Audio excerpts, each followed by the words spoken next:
네, 안녕하세요. 플로리스트 홍채입니다. 오늘은 수국을 소개를 해드리겠습니다.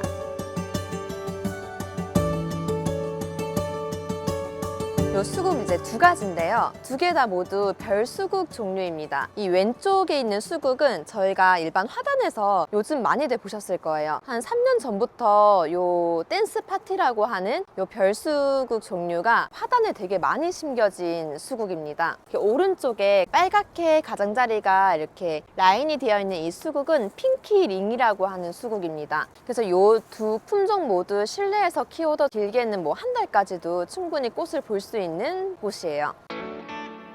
그리고 다음 수국은 플로린이라고 하는 수국입니다. 처음에 나오는 이 꽃들은 연두빛을 띠는데요. 점점 익어갈수록 이렇게 찐 핑크로 변합니다. 그리고 특히 이런 별수국들의 특징은 이 꽃대 부분이 계속 이렇게 길어져요. 그러다 보니까 아무래도 한 달 정도 지나면은 원래 꽃대가 짧았던 게 길어지기 때문에 옆으로 좀 많이 처질 수는 있습니다. 앞에 있는 이 두 수국은 보통 세실리아라고 불리는 품종들이고요. 오른쪽 거는 핑크부터 보랏빛까지 굉장히 한 꽃 안에 여러 가지 색감이 담겨져 있는 수국이에요.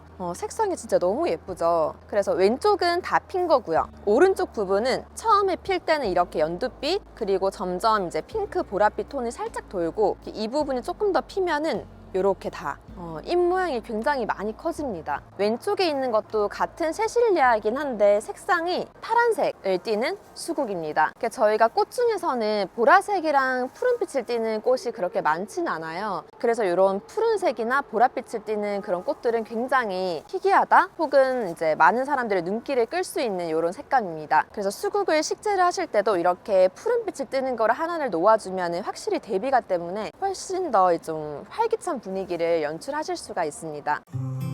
또 수국은 이렇게 많은 분들이 이 부분을 꽃으로 많이 알고 계세요. 근데 이 부분은 꽃이 아니라 꽃받침입니다. 실제로 꽃은 이 안쪽에 있는 작은 점, 이 부분이 꽃이에요. 그래서 이 꽃받침 부분들이 저희는 이제 다 지고 나면은 이 밑에 있는 부분을 잘라 주셔야 됩니다. 그래야지 다음 해에 꽃을 계속 필 수가 있어요. 네, 여기 보시면은 이것도 지금 수국입니다. 지금 봄철부터 해서 지금 잎이 나 있는 게 보이시죠? 그래서 이 잎이 계속 나서 여름철에 이제 수국꽃을 볼 수가 있는데요. 수국을 이제 오래 키우다 보면은 밑에서부터 목질화가 됩니다. 목질화가 쭉 되다 보면은 저희가 맨 위에 꽃대는 지면 잘라준다고 했죠. 지금 이 부분이 다 꽃대를 자른 부분이에요. 그래서 겨울철에는 이렇게 좀 앙상할 수밖에 없어요. 그렇지만 지금 한 4월부터 해서 이렇게 밑에서부터 깻잎처럼 이런 이파리가 다 나옵니다. 그 밑에서부터 나오고 그 다음 이 안에서부터 다 이제 꽃대가 하나씩 다 열릴 거예요. 그래서 이제 수국을 이제 많이 키워보신 분들은 이제 이렇게까지 커질 수가 있고 그 다음 매 해년마다 훨씬 더 많은 양의 꽃을 볼 수가 있습니다. 이렇게 수국을 실제할 때 이제 주의할 부분은 수국을 저에서 포트에서 빼시면은 수국 안에 뿌리가 굉장히 많기 때문에 부피감이 꽤 있어요. 그래서 일반 화분에다가 식재를 할 때는 마사토를 넣으시고 그리고 이제 화분을 포트에서 빼서 일단은 그대로 한번 넣어보세요. 왜냐면 높이가 너무 마사토 넣고 흙을 넣고 그 다음에 수국을 넣게 되면은 이게 너무 올라올 수 있어요. 그래서 일단은 마사토 넣고 포트에서 뺀 수국을 얹혀두고 그 다음에 그 주위를 흙으로 덮는 게 식재하기가 굉장히 수월하고요. 그리고 가장 중요한 거는 수국은 다른 식물들보다 훨씬 더 몸살아리를 많이 해요. 그래서 한 화분에 수국 하나만 심는 거를 추천을 해드려요. 최대한 포트에서 빼실 때도 뿌리 부분은 다치지 않게끔 살짝만 빼시고 그대로 꼭 심으셔야 됩니다. 그래서 이렇게 식재가 제대로 되지 않으면은 다음날 진짜 수국이 바로 죽는 경우도 덜어 있거든요. 그래서 식재를 굉장히 신경 써서 잘 해주셔야 돼요.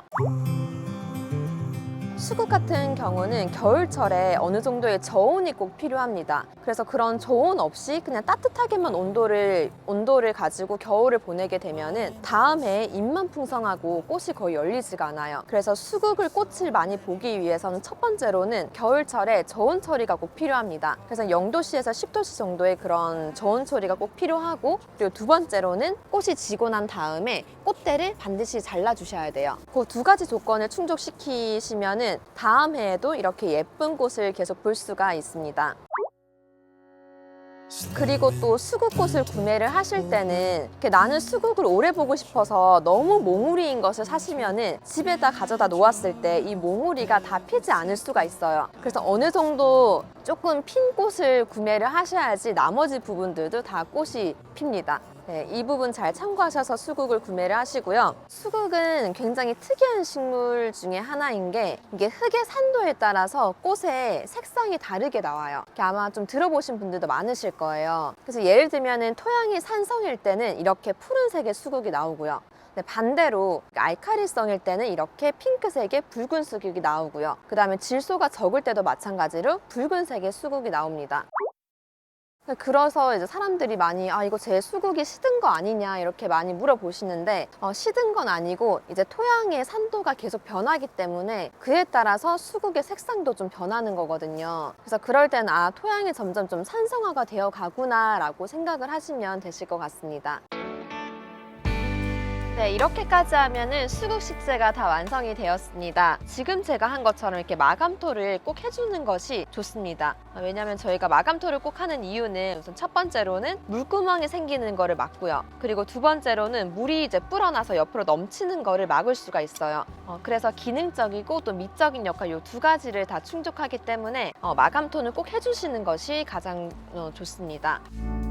그래서 보면은 이렇게 두 가지가 같은 종류의 꽃이지만 분위기가 좀 다를 거예요. 일반적으로 꽃마다 어울리는 화분이 다 있는데요. 수국은 사실 이런 토분이 가장 잘 어울려요. 그리고 이제 마감토 같은 경우도 이렇게 화산석이 가장 잘 어울리는 꽃이 수국입니다. 그래서 이 토분은 사실 어느 분위기에나 다 어울리는 화분이고요. 근데 이 오른쪽의 화분은 집이 대리석으로 된 좀 모던한 분위기의 집 같은 경우는 이제 토분보다는 오히려 이렇게 좀 세련되고 좀 화분 자체의 색감도 톤이 낮은 화분이 굉장히 잘 어울릴 거예요. 그래서 이 화분 안에도 위에 있는 꽃의 약간 보랏빛이 이 화분에도 담겨져 있기 때문에 전체적으로 잘 어울리고요.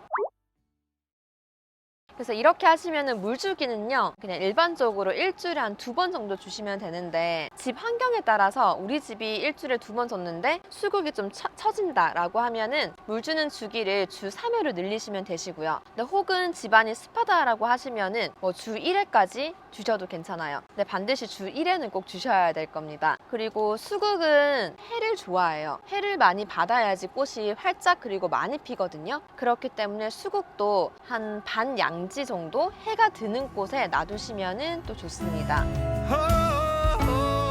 4월부터 6월까지 집안에서도 풍성한 꽃을 오래 보시길 원한다면 지금처럼 이렇게 아름답고 풍성한 수국을 추천을 드립니다. 집안에 수국을 들여놓으시고 집 안에서도 화사한 봄 기운을 느끼셨으면 좋겠습니다. 감사합니다.